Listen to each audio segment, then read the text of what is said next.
Good evening. Welcome to our viewers. Today, we are privileged to have with us the Minister of Housing and Water. This program is being sponsored by the Guyana Dialogue, which comprise a group of Guyanese resident in New York, United States, Canada, UK, Guyana, and the Caribbean. So welcome to our viewers. And today we're going to talk about accomplishments in the housing sector as well as challenges and the plans for the future. We'll also touch upon developments in the water sector. Our honored guest today is Minister of Housing and Water, Honorable Collin Croal. Our panelists are Professor Muniram Budu, who is a civil engineer and architect, and our other panelist is Dr. Ganga Ramdas, who is a former head of the Department of Economics and International Relations at Lincoln University, Pennsylvania. So it's my pleasure now to welcome the Honorable Collin Croal, Minister of Housing and Water. Minister, welcome. Good evening. It's a pleasure and Happy New Year. Yes, It has same been to a you. while. Yeah. I know we were trying to get you a long while, and Yes, I it know you are was. very busy because the housing and water sectors are very close to the PP government and the people of Guyana as well. Um, I'm going to ask you one simple question. I read in the report that you are going to develop a new housing policy. Um, I would like if you can explain how the new housing policy is different from the existing housing policy. For example, your existing housing policy is to develop, deliver 5,000 house lots um, and to help people to acquire them. You subsidize each house lot about $3 to $4 million. You also work with bank to get reduction in interest rates for them. You also give them some help in relation to certain material building materials. You removed VAT, etc. The You also do to promote your housing sector. You also do an annual housing expo, and you build also. Although it's not, I don't believe this is in the manifesto, but you can correct me. You all are building houses as well, but I don't think it's in the manifesto. It's just something extra. But there are four categories of homes or houses that you're building for various people, and so and one of the areas that I am particularly interested in because I've been doing a lot of outreach there in terms of helping the people, giving out hampers, etc., with my group is the squatting areas. I've been told that in the 90s there were about 200 squatting areas. Now you all have worked over the years, and especially over the last 4 years to reduce this. I think there are only about 25. You can correct me. So before I will now ask and, if the new housing policy that you're contemplating will include the idea of a building code. I was told that the building code will fall under the unit we call the standards, the Bureau of Standards. So you can go ahead and comment on those and tell me where I was wrong. Sure. All right. So where we at? Let me address where we at now, and then I'll tell you what's the Hmm. intention, and I'll also respond to Yeah. some of the outline that you gave. So where we at now is that we are developing the TOR for the consultant who will be involved in this review and for the housing policy. You have a policy. We have a policy. Obviously, we're working with the policy. But then it's important over the year, after period of years, to review what is happening, take cognizant of government's mandate, government's objective, and the dynamism of or the changing environment in which we also operate. And also, you would have had a policy that was developed on a different era of Guyana. So now you have a country where we're able to do much more and a much more rapid pace, obviously, because of the resources that are available. So that's what the intention is. In terms of the aspect about 50,000 house lots or 10,000 annually, those are manifesto commitments. So those are targets that we have set ourselves in this 2020 to 2025 period this year, ending this year. So those are our outside parameters in terms of houses, home ownership, etc., is part of a policy. In terms of construction of houses, how many houses we'll construct, etc. Those are additional work or measures or tasks that we've put on board as a government. So, so there is a policy, but what the consultant will be required to do is obviously review the existing program we have, the policies, the processes that we go through in terms of dealing with applicants, criteria, etc. So it's important that we have a review. We'll move quickly on this because we've by and large developed the terms of reference. So they will just move to next to the consultant who will be involved in doing this task. But yes, we are operating on a housing policy. There is one, and that's why we are able to give guidance. We are able to say how, if you're confronted with a particular scenario, how it's addressed. So I just thought I put clarity to that one. And similarly, in terms of you raised in terms of regularization, the squatting, etc. What you've had over a period of time was a lot of encouraged squatting, a lot of occupancy in terms of being encouraging to take up land space, etc. And then you also have other areas that were developed over the years, not just for 5 years, decade or two to take 3 decades. That we have a comprehensive program that we're working towards to ensure that we are able to regularize and give ownership to these areas, because these are areas that infrastructure exists, utility services exist, but they don't have the ownership document for different various reasons. And for example, if you use the outreaches that over the last 2 days, where His Excellency the President was on the East Coast, those were two co-op areas, and so you had some of the areas that were run by co-op, and they too were involved in terms of the land allocation and the program. And many of the co-ops are defunct, and so we have a mandate of ensuring that we provide as much as possible opportunity for home ownership. And so we'll go into squatting and regularization and what are some of the work we're doing. We'll go into that later in the program, but I thought I'd just say this at the Mhm. outset.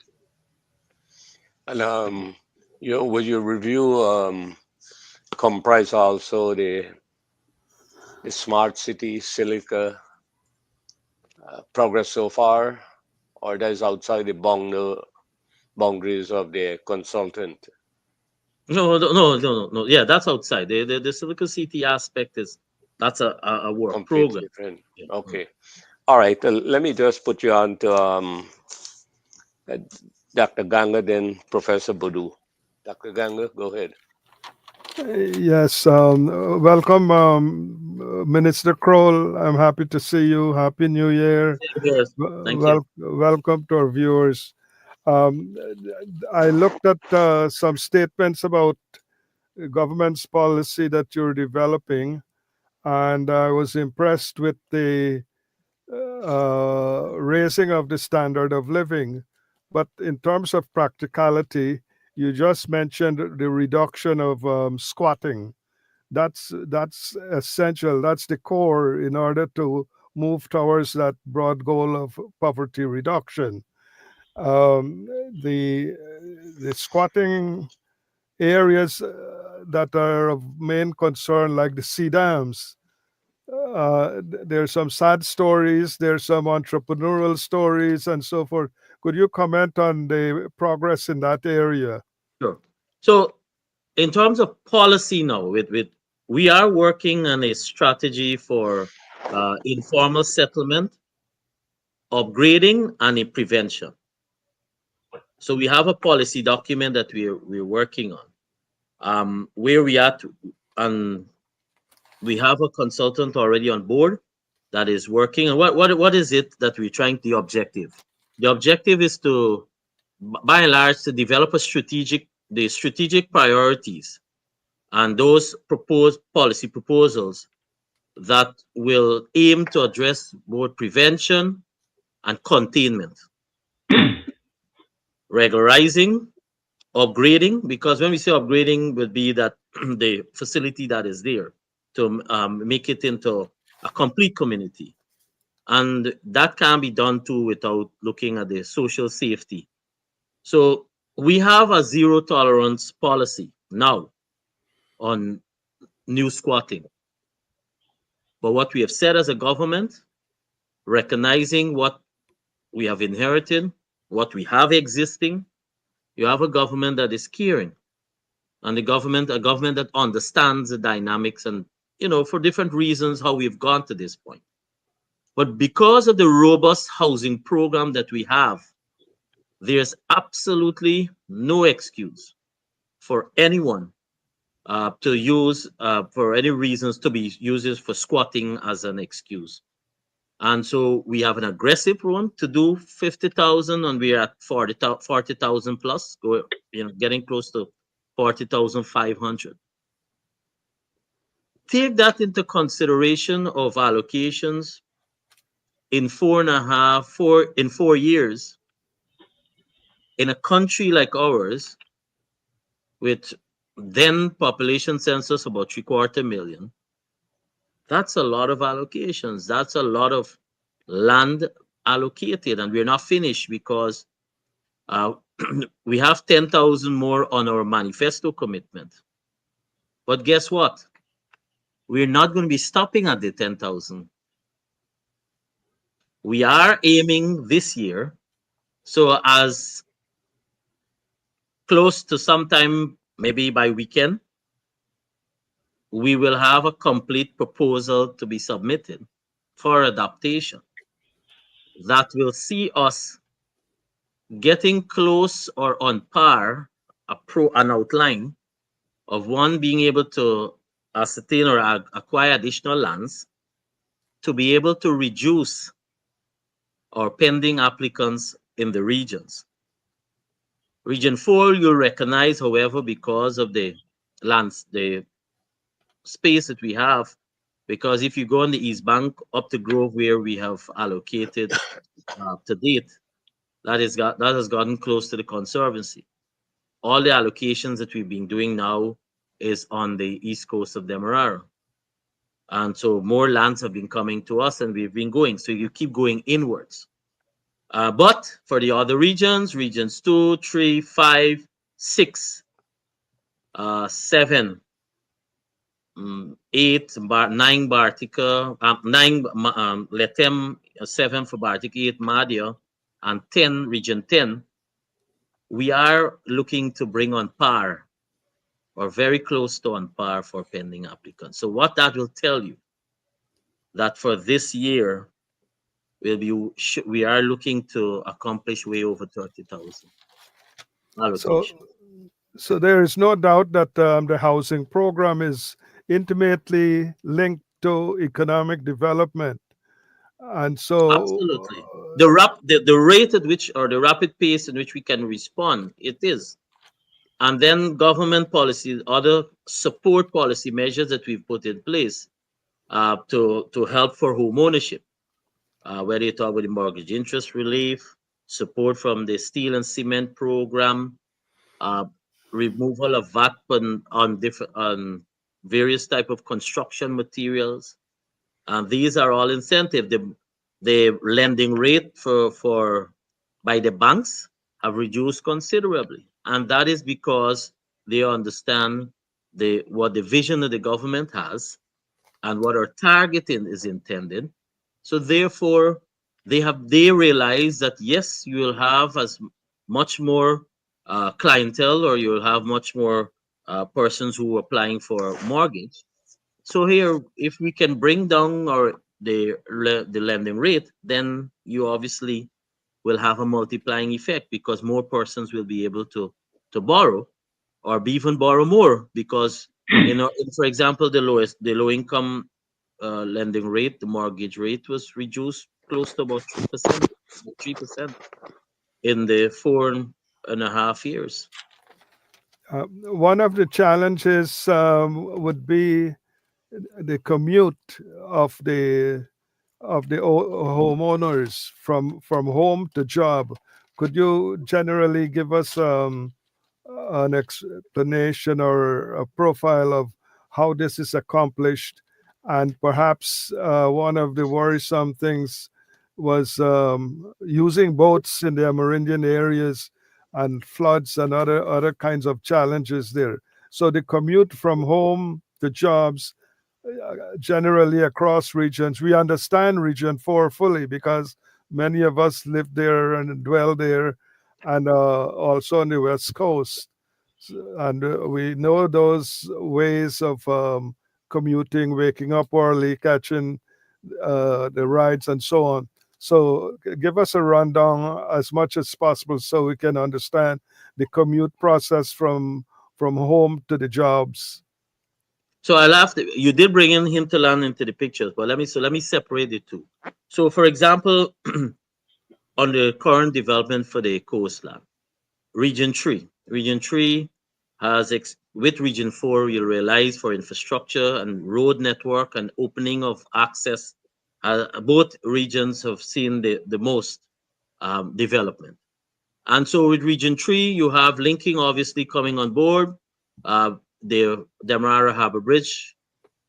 With that, you obviously now reduce any unpredictability. Even myself, right now, in the afternoons, you not living in Region 3, but if you have to go over there, then you have to check what time will they have a one-way over on the current bridge. So with the bridge that is being constructed, that removes all that anxiety, the waiting time, unpredictability too, and then you have schedule opening too. So that eliminates all that. So the access, we have a lot of Region 3 staff working here, and they'll tell you, yes, they have to get up very early in the mornings in order to reach on time for it. So you also have in Region 3 itself, we have already the 4 lane that goes to Schooner. But you would have heard His Excellency announce a plan to extend this further, that goes all the way to Purika. So you'll have another means of commuting on the west coast of Demerara. Then you come to Region 4, East Bank, the expansion continues. We are currently, by the end of the first quarter or April latest, we will have the completion up to Craig. And then you have the continuation from Craig to London Canaan. So that's the 4 lane I'm referring to. Persons who live up to Diamond, now where our grove, where our current housing program reaches, that's how far it reaches on East Bank. They will tell you, with the Heroes Highway and the other highway connecting from Eccles to Mandela Avenue, how quickly they get to the city as a result of that highway. So much so, sometimes when persons are using that highway, you go to the original East Bank Road, you can reach very quickly. The east coast of Demerara, so that's East Bank, that's happening. And that will continue. And you already have, through Ministry of Public Works, you already also have the upgrading of the existing old East Bank Road that you know. So they're existing old East Bank Road widening and upgrade, as well as another parallel 4 lane continuing. Then the East Coast is intended to mirror what will happen at the East Bank. As I speak, you have the what you know as a train line road. So that work is ongoing. That because you have a congestion on the East Coast most of the time now, because that has been shifted from East Bank to East Coast. But we also have a current contract that through Ministry of Public Works that is being implemented that takes you from Aubrey Barker that will meet the Ogle bypass. So the Ogle bypass from East Coast, which will be opening this year too, that Ogle bypass comes out at Eccles. You can come from the East Coast, reach to the East Bank without having to drive through Georgetown. That's considerable time reduced. So we're talking about, I'm answering in terms of what is happening. You have all these housing development, what is happening. We already have alignment that is catered for, that goes all the way to Enmore. And what I'm speaking here about is the Aubrey Barker Road, but we also have another alignment that can happen from continuing from the Eccles end. So as time goes, we'll be embarking on other road upgrade, expansion, widening, and that is happening on an ongoing basis. So even all those lands that are being allocated now on the East Coast, they're experiencing what people of East Bank experience, where as you go in, the person say, hey, I'm going to the back. But when the road passes at a particular point, they will actually become the front, because you don't necessarily have to go out to the East Coast highway, or even to take to the train line road, as I just said. You can use that and get to Georgetown or the East Bank. You can get very quickly to any region, whether it's Region 7, Region 2, 3, quickly coming from all the way from Berbice.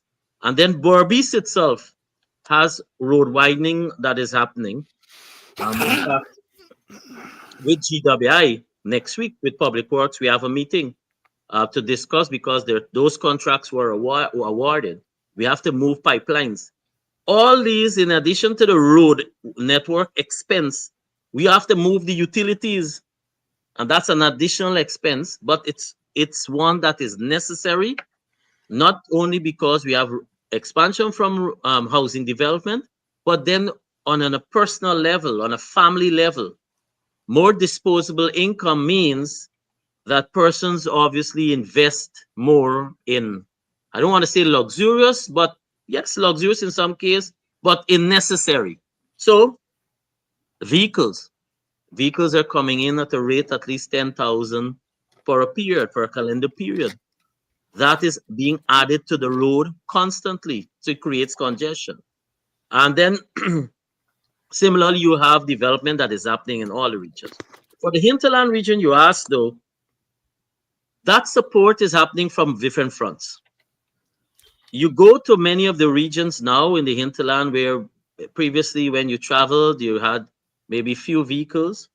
We have a heavy investment program that is taking place in the hinterland for the expansion for the road that is being done under the hinterland road program. So they too are experiencing concrete roads, whether it's region 9, 8, 7, 1. So with those roads means persons can buy their vehicles and have that being able to traverse in the hinterland itself. You ask about riverine, support is being given from health, education, Ministry of Armenian Affairs, and the village councils themselves are also earning more. So in addition to their presidential grants, they are also earning from low carbon development strategy funding. And that represents 15% only on their area, for their area. So that they have been using to buy transport support, whether it's buses, ATVs. I can tell you, I go to many of the communities now, and you're in luxurious pickups. You're in luxurious four-door pickups, and you know that is what it is. And so support from Riverine is also happening with boats. So health and education have their own boat because they have to come out whether it's for emergency. Health-wise, we have ambulances, river ambulances. So that is the traveling from wherever in the country that is being aided from many fronts. Okay. That's just one last comment. That's a remarkable development. I was accustomed to bun brick roads. You mentioned concrete roads. That's a leap in terms of construction and ease of travel. So thank you Okay. for the information. Okay, Dr. Ganga, thank you. Professor Buru, I know you'll be waiting patiently. Over to you. Yeah. Um, Minister Kroll, Happy New Year to you. Same to you. It's a pleasure I want seeing you you. to answer Dr. Tara's question about whether the new policy will include a new building code. Obviously, reviewing of any building, because we are now with the advent of high-rise buildings, a lot of high-rise buildings you see being sprung up in Georgetown, and then so there obviously has to be has to be part of a review. To go into the nitty-gritty of what the review will entail, is every encompassing every development that is happening, and how we get to that in terms of approval. We already have a modality through a single window for approvals, but when you have to look in collaboration with the ethics for construction, the building codes, as you rightly said, which is mainly done through now with borough standards. So all of that is encompassed as part of what will be required. These housing areas that you talked about, are they built as community? Where, let me define what community is, in which UN has talked about sustainability and so on. In which what you try to do in the plan is to make sure that most of the people who live in that area has jobs, right? All the services are very nearby, right? And so they really use any transportation to get to where they need to be, right? So they have nearly everything within that community. Are you doing that, or are you just giving out lots? Every area design, new area design, has a bit of what, well, some areas we have what purely commercial. In every other area for the housing areas, we have what is called residential, commercial, as well as residential. And then we also cater for green space. We also cater for future expansion and development. So what do I mean? So sometimes you drive around communities and you see land, open land, and you say, hey, they were wasting land, but those very lands come in useful or for expansion, whether we cater for school, future for schools, for health facilities, and that and so forth. I give you one example.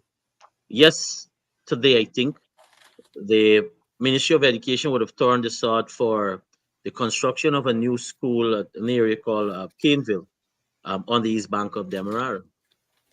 That comes about to the location comes about because we have catered for when we require expansion. And so where you have mass, therefore two things has to happen. You have to cater for the education needs and then health access. That's very important. So we cater for all of that in our development. Some bit of job futuristically creation will be had from that in our designs. Reality is concentration of jobs now is mainly in central locations, not just Georgetown, but if you go to different regions in the central region, the areas, that will be the concentration of the formal type of jobs. But certainly in the communities themselves, as the business grows and develop, the creation of jobs happen. So let me use the East Bank. We have a number of areas on the East Bank that is designated for industrial commercial. And you see that happening. We have just over the last week uh, reviewed and approved some applicants for similar, and those will be new ones coming on board. So they will be going in areas that we have designated for this purpose, industrial commercial, the nature of their activity. If you go to Enmore, we have a concentration of manufacturing type of business. And so that's another commercial hub in the Enmore Falls on the east coast of Demerara. So the industrial commercial, we try to uh, concentrate that, and that obviously is a hub for job creation. So when businesses expand, they put up their buildings, put up their factories, they have to get employment. So it is happening as part of our development. So Yes. decentralization of opportunity for employment is happening as part of our housing program. Now, you talk about delineation of commercial, residential, industrial, and so on. Now, I have asked you, Ministers Rodriguez and Edgeo, for a master plan as a blueprint for the infrastructure development taking place in Guyana. So far, I haven't received this plan. Is there really a master plan? We we have you'll recognize, and what I gave you today will change tomorrow, because our growth and expansion is dependent on two things. Well, three. You have a government commitment, so that's there. Two, the acquisition of land to be able to do more, and we have competing interests. One of the challenge we have now for the housing program, as we go inwards, we are going to the zone or close to where farmers, both from commercial, from crops and livestock, as well as uh, crops and livestock. And so a lot of that, you enter into that zone. So you have competing interests. And then when we had, for example, when we developed the East Bank, expanded East Bank, we had to, through the Ministry of Agriculture, they had to relocate a lot of cattle farmers, because those cattle farmers were, literally just losing the animals in on the areas, because they were wide open areas. Similarly, in the East Coast, we are encountering similar. So, like LBI, we have a massive scheme there for the young professionals. They've sent back a message to say, you have some cattle roaming around the area. So we're working with Ministry of Agriculture to move those set. You know what they said to me? That those set were the ones. Some of them were moved from the East Bank. So as it's happening with fluidity. So to answer your question, in my view, is that it is not fixed. It's expanding and it's growing, and that's because, as I said, we are able to do more at a much more rapid pace, and you have a president in President Al who is committed to ensuring, and as quickly as possible, that Guyanese have access to home ownership. However, we have to do this via a policy. We have to have a criteria, and that is what we've been operating with. So, for example, 2 years ago, we announced, we said we want to prioritize 2019 and prior, because you still have all applicants who have been coming. Some of them, or many of them, is not because they were never offered. It's because in the past, whatever area was offered to them, I don't want to go to that area. And as I said, as the land become available, we offer that.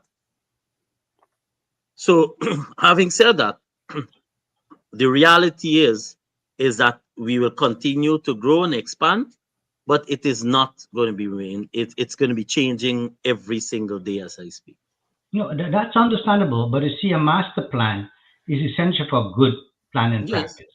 yes. And you have short-term plan. In fact, you had a manifesto in which your initial plan, Which master we plan, which which we became are a manifesto, surpassing. right? Okay, because it's really very important, because you're looking at sustainable development, and you look at interconnected transportation, right? Yes. Recreation, opportunities for jobs, schooling.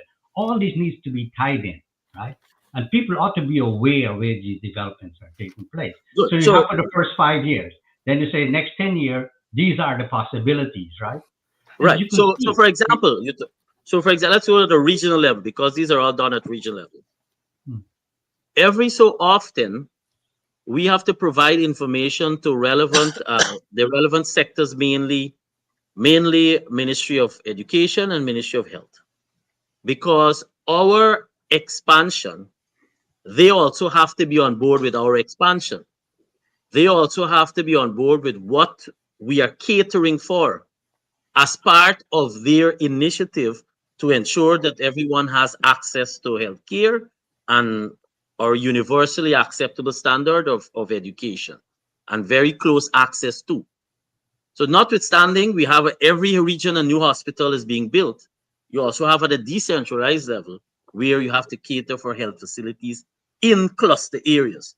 So that we are not operating in a silo.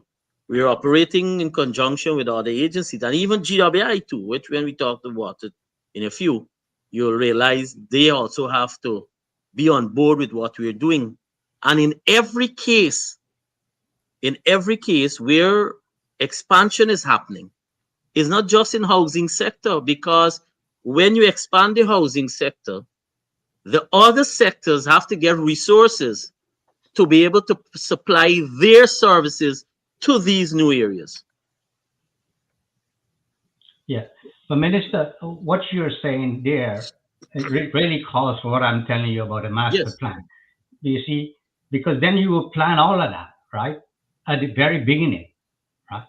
But let me move on from that a minute, because I think it's essential that your messaging get to the people, because you're telling me what you're doing. I have to imagine where they are.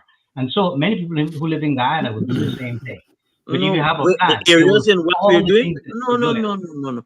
What we're doing is not being done in secret. As we get new areas, we announce these, and that's why I said we do not hold lands. As we get new lands, we make them available. We do not have the luxury of holding lands or areas as to our chest. This is not, as we get them, we announce them. So the nation is kept informed when we acquire those, or where our next areas for allocation will happen. It is not done in secret. How you do that? We inform. We are very frequent in terms of informing nations through avenues. If you have the time, I can go through you areas that we have established since we're in government. Mhm. Yeah. All right. No, but you promised to distribute 50,000 house lots with all utilities such as water, electricity, drainage in place. I assume that you do not have sewer system for any of these areas. Now, you have indicated just now or earlier that you'll probably deliver a lot more than 50,000 house lots. That is really fantastic, right? Each region where these house lots are distributed have different infrastructure development costs. Can you give me an average cost, including administrative costs, to develop a lot, say for a low income person? It does not matter whether low, moderate, middle, or high. The average cost is about $5 million for the space in front of where you live. Hmm. The infrastructure development that we do, the access to utilities, is not uh, broken into the category of persons that live within that area. Where the categories are guided is for our allocation purpose, because where in the area you may fall, obviously, because you have to do structure in terms of where you're putting persons and placing and zoning. But the services that is to be provided is not in any way superior or inferior to whoever is living there. But Yeah. to answer your question, on average, $5 million on And average. how much you sell these lots for? So that it goes to various, and it's subsidized, heavily subsidized. Mhm. So the low income, for example, and some areas are much more prime than the others. So region 4 is in heavy demand. You Mhm. have We are now able to respond towards the pending applicants that we have at the rate. So on low income, we are maybe 450 to about 250 or 200, and then it keep going up. Where you will have the only ones that are high income, depending on where you are, certain areas, then you can be close to about 3 point something, etc. Yeah. But the land cost that is paid by an average citizen is heavily subsidized. Yes. So you have this heavily subsidized lot you're giving them. Then you have a lot of other programs, like home construction assistance program, home subsidy program, and core home support. I went to your website to see what these programs are, and I could find no description of it. I just see application. Could you tell our viewers briefly what these programs are? So we have different initiatives. You have one that was announced by our president in 2022, and that is for what is called the steel and cement support or initiative. So it's home subsidy program. And wasn't intended for is to help with commencement of the construction, initiation of the construction. So here am I have my lot. Once I to start, we're supporting by a maximum of 250,000 with those vouchers to be utilized for construction material. And what we did was two categorization. They are dependent on the type of the size of house you're building, and that is also determined with your plan, which has to be approved by the local authority in which you're building. So you have that, and that in that initiative alone, we have paid out over $370 million on just that initiative alone to date in various regions, and there's an application and approval process. But as I said, that's the intention of that program. Then we also have direct initiative in terms of you ask about the housing program, the house construction program. The housing program was done in various categories. And so we have different types of houses that are built. Now, that's an initiative that we have pushed because we recognize we want to help with home ownership, fast tracking home ownership. It is not a profit making initiative. So the contractors that are involved in building these houses, they are not as in if they're billing for a private person, their markup is not like if they're billing for a private person. So for example, in this sector alone for housing, building of houses, I'll give you a magnitude. Completed houses, it means persons have received their keys. We have on the coastland, the program on the coastland, we're the ones we're building with low, moderate, middle, young professionals. We have completed over 1,700 plus houses. We also have the core homes, which is an IDB funded through the IDB, which we're in the last phase of that. This is the last year of that implementation of our project. We have completed 132 to date. The houses on the coastline, so let me separate them. The beneficiaries, they pay for that through, and whether they're from the bank or in some cases they do cross payment, whether bank and cash or some people in cash case. But there's again, if you ask them to build these very houses on their own, I challenge they cannot do it cheaper. The contractors can, because of the economies of scale, so they are given 10, 15, 20 together. So they are able to consolidate their transportation, the logistics to get their materials, consolidate their workforce, their overhead costs. They are able to build it at that cost that we desired. So the Hinterland houses is another initiative. And Hinterland houses, unlike on the coast, is provided to the villages. It's built and provided free of cost. Their contribution, all it is that you're asked to provide 2 laborers to be involved in the building. The Hinterland houses, we also support the village economies. So whether it's Region 9, we support the building of using the clay blocks. Whether in your other parts of the other hinterland regions, the wood is procured from those regions because they have logging. So we support the village economy. Those how we have completed to date. There's a 400 house program being implemented. We have completed to date, but over 150 of those. So that's one initiative. Then you have the LETEM program, the LETEM subsidy program, whereby we're building these houses to $3 million. $1 million is provided by the beneficiary. 1 million by the beneficiary.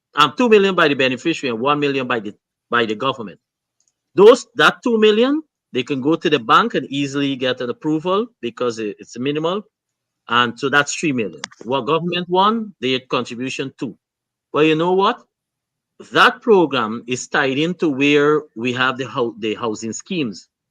So you have to be within those housing schemes and you have to have ownership. So it is also another program to help them in terms of home ownership to encourage them to construct.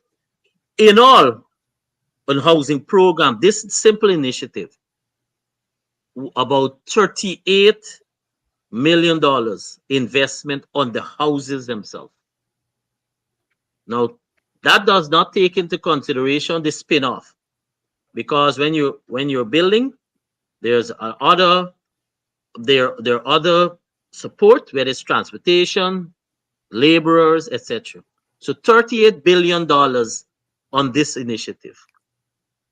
The Hinterland program to date, we've invested about the Hinterland houses to date, we have about $600 million in 4 years.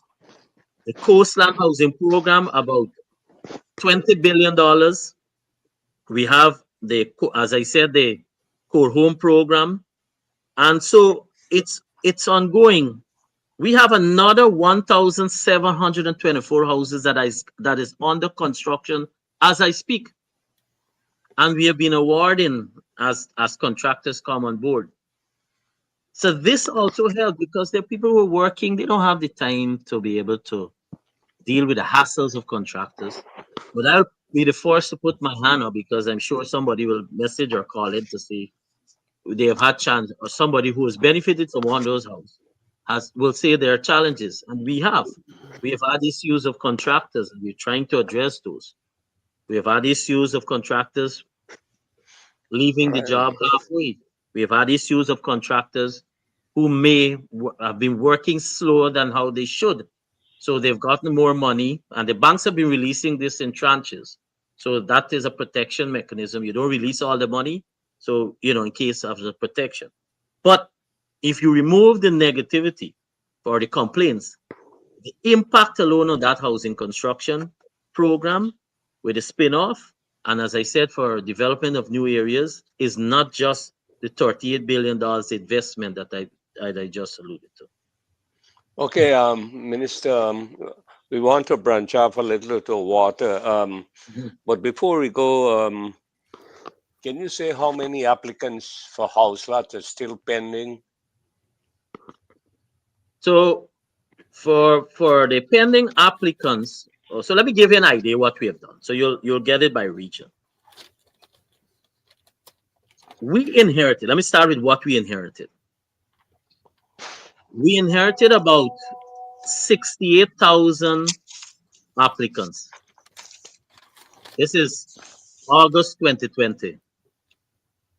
In this period in your office for new applicants, believe it or not, we have had 49,000 plus, or 49,442 new applicants from August 2020 to December 31st, 2024. 49,000. We have allocated, as I said, about 40,000 plus now. So what have we done? Region 1, pending applicants is about 187. Region 2, we have about 2,000 plus pending applicants. We have allocated to date 791 in Region 2. Region 3 has about 9,000 plus. We have allocated about 9,000 in Region 3. Region 4 has pending applicants about 48,000. We have allocated to date close to 25,000 in Region 4. And this is both East Coast and East Bank. Region 5 has about 3,200 pending applicants. We have allocated about 2,000 persons in Region 5. Region 6 has about 6,000 plus.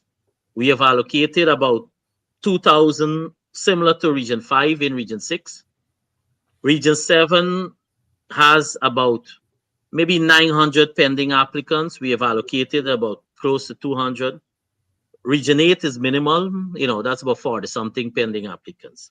Region 9 has about 700 pending applicants. We have allocated about 672.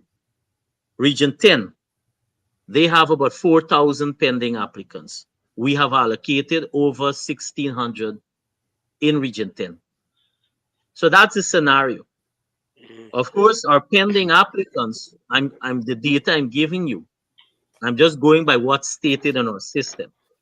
You may have Mm, persons who gone the grade beyond, or persons who are somewhere else in the world, but I'm just saying mm. what's on the system. Okay. Finally, how many squatting areas still exist, or areas to be regularized still exist?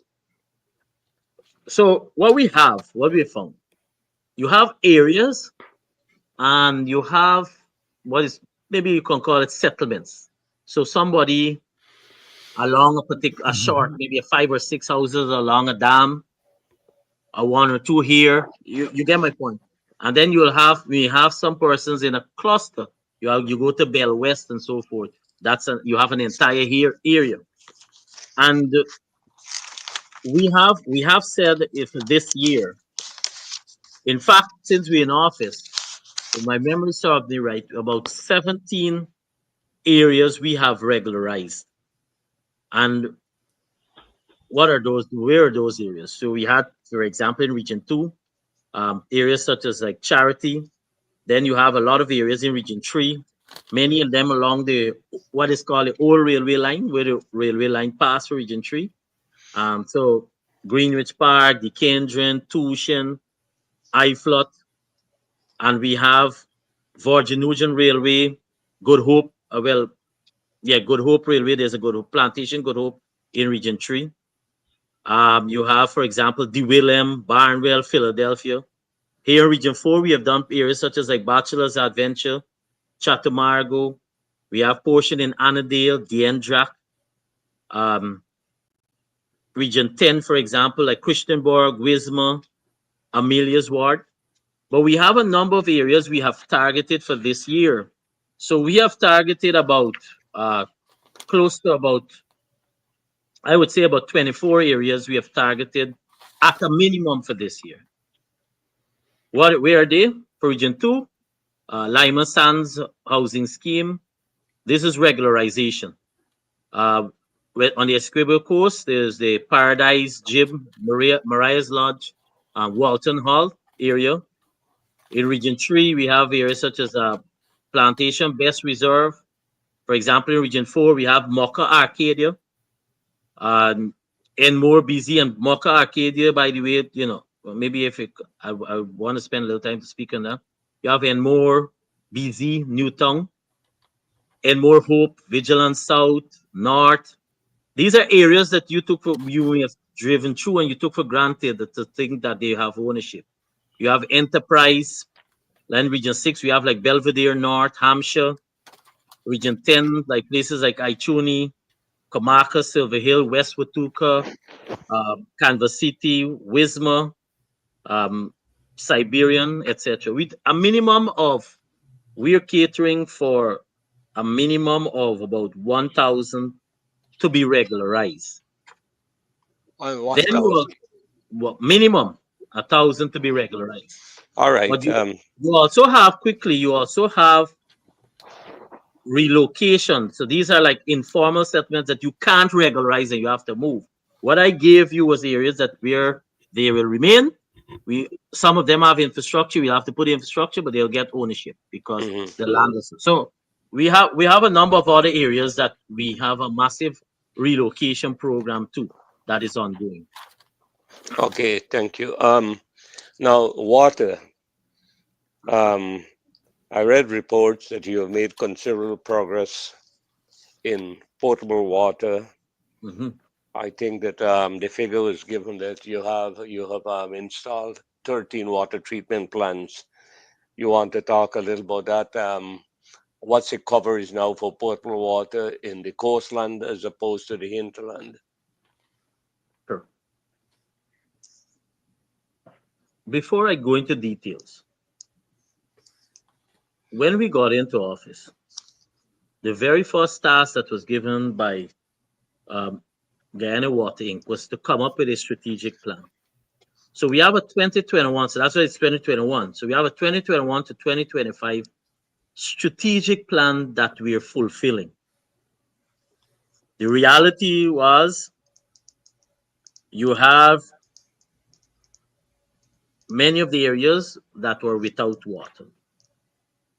So we have targeted first time access, both from coastline, a few of the like riverine, etc., and some of these pockets of areas, and then a lot for the hinterland.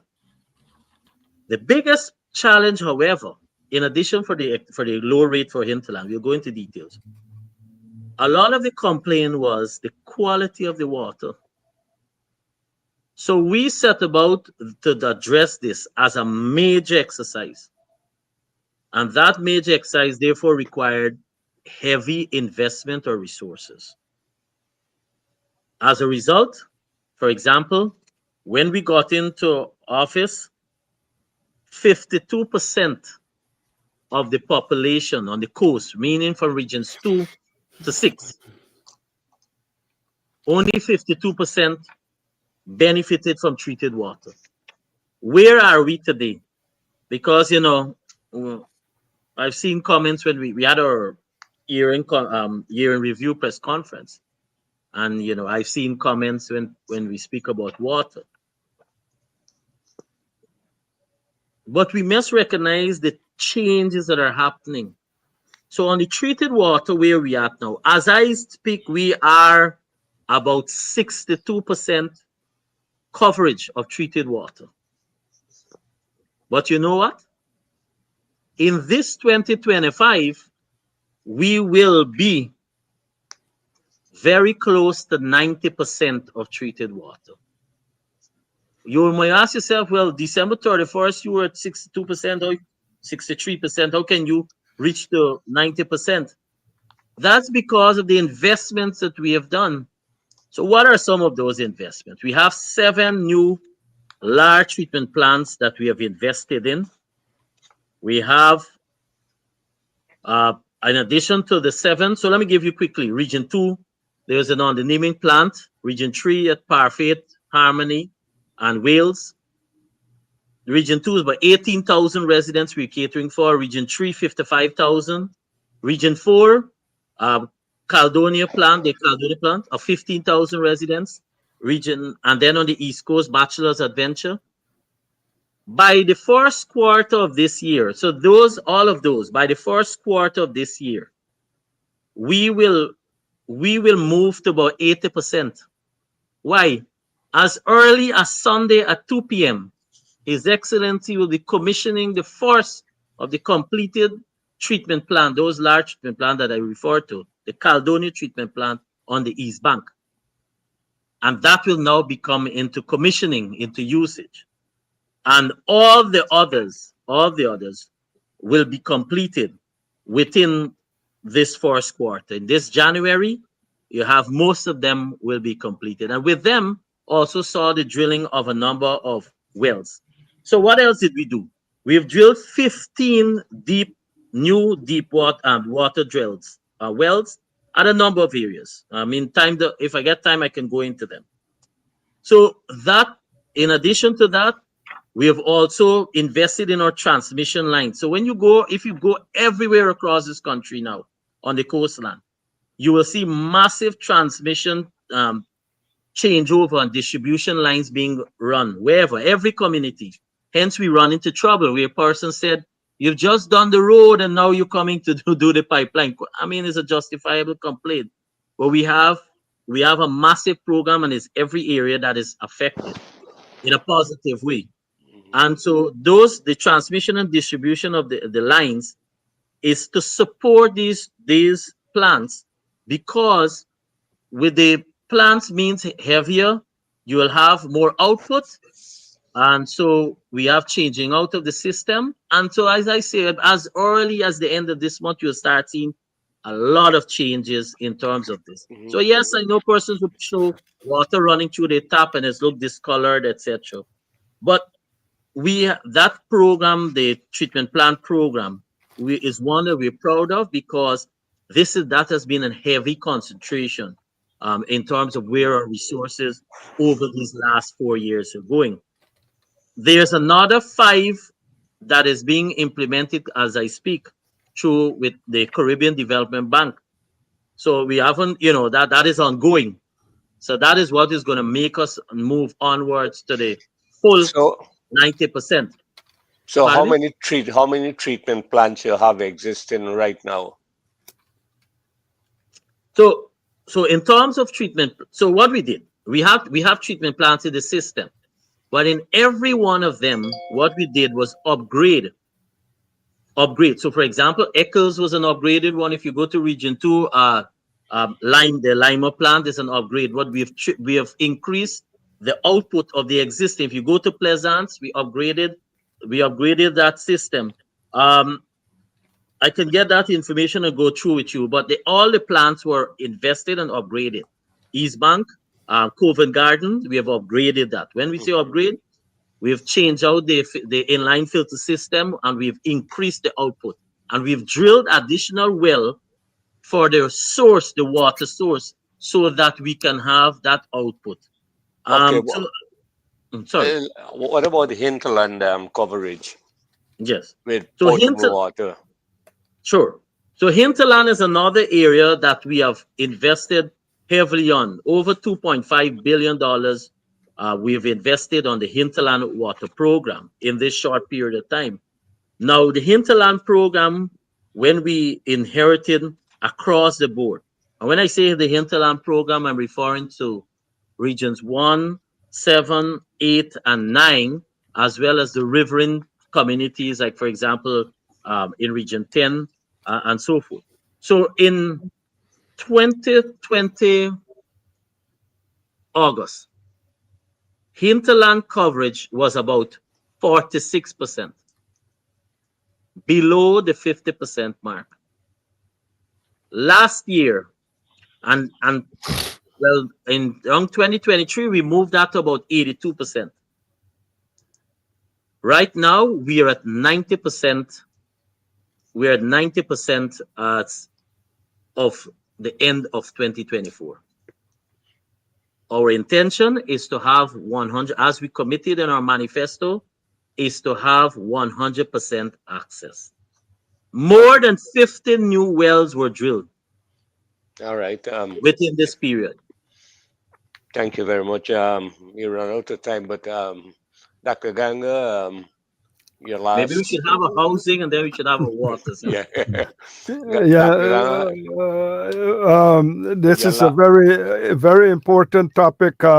Water uses, both residential and industrial use. Historically, we've had the challenge between the use in sugar industry versus the rice industry, and then you have the challenges of infrastructure, drainage, and irrigation. So the big question is, especially around the closed sugar factories, is the housing program displacing the agricultural diversification program? That's the key No, question. no. You may have shift, but not displacing. Equally important that is happening in the other sectors for agriculture and so forth is the development of farm to market routes.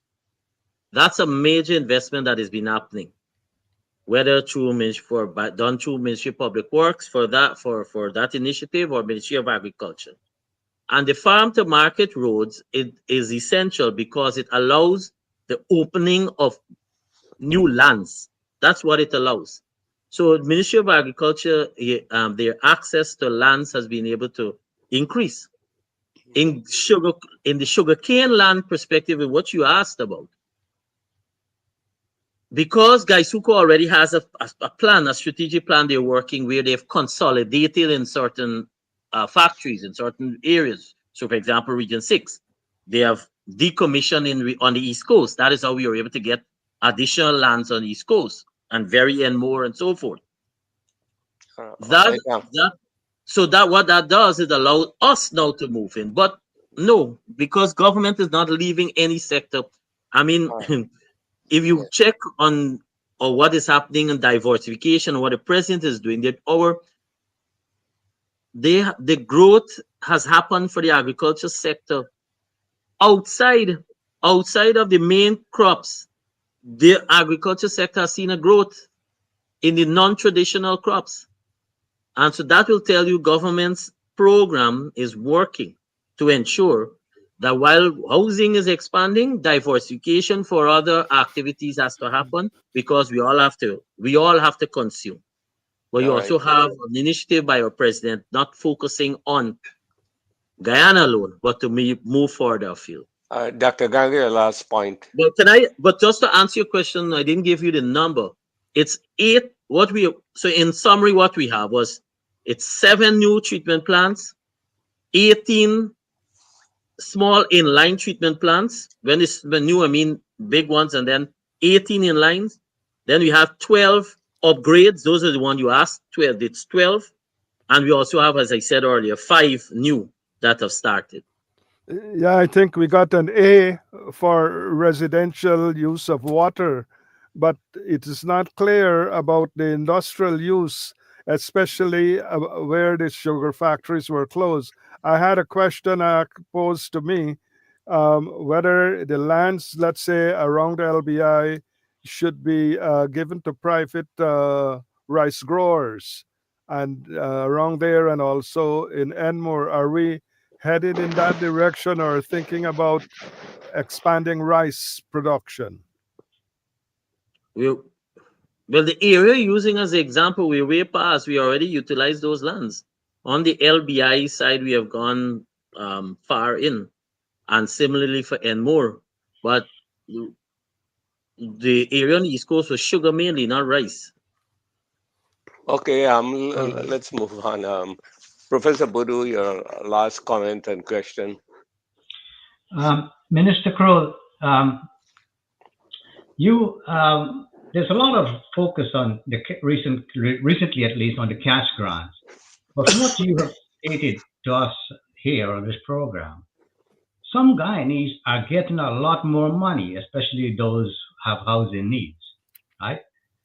Um, so, in terms of messaging, average Guyanese is getting a lot more money, except there's some people are getting more than others because I of their need, right? Is that Yeah, correct? but no, we said all are getting increase. All Mm, they may vary, but mm. all have access and are benefiting from much more disposable income.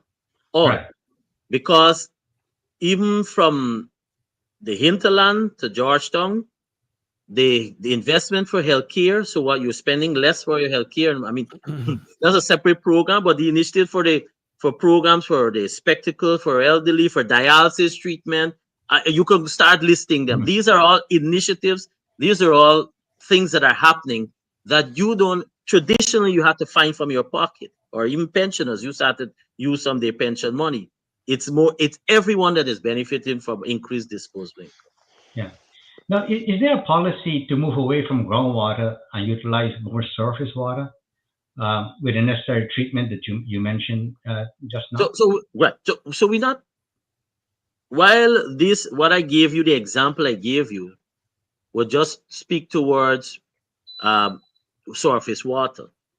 Mhm. We also have other initiatives that are happening. So, for example, we have already awarded you. We're going to be tapping in. You one of the treatment plant will be from the Hope Canal. That Mhm. is one of the treatment plant, and that project has commenced. That will supply when that is complete. That will supply a great portion of the east coast of Demerara. We have a study that is ongoing now to mirror that, what is happening on the East Coast, to mirror that on the East Bank. And we're tapping into now the conservancy. And so that is being addressed.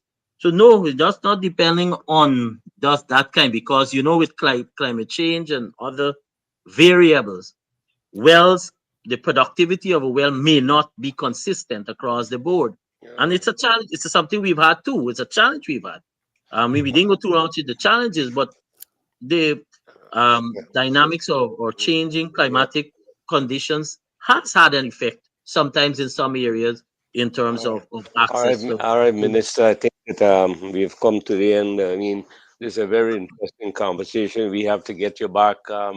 There are many other I would questions. love I would Uh, love for us to do a specific I mean, we hear a lot on housing, but I would love to do a specific program in terms of water. I Water. think there's a Okay. lot of information Yeah. that we have that we can make Okay. available. so so that persons can understand what is happening. Yeah. All right. Quickly, you have said that you develop a strategic plan for water. I think what Professor Buru was getting at, why don't you have a similar plan for housing? I mean, I know you have the manifesto guidance, etc. You're doing it, and We it's a do have no working. no no no no no no. We have, and that's why I've said we've passed that.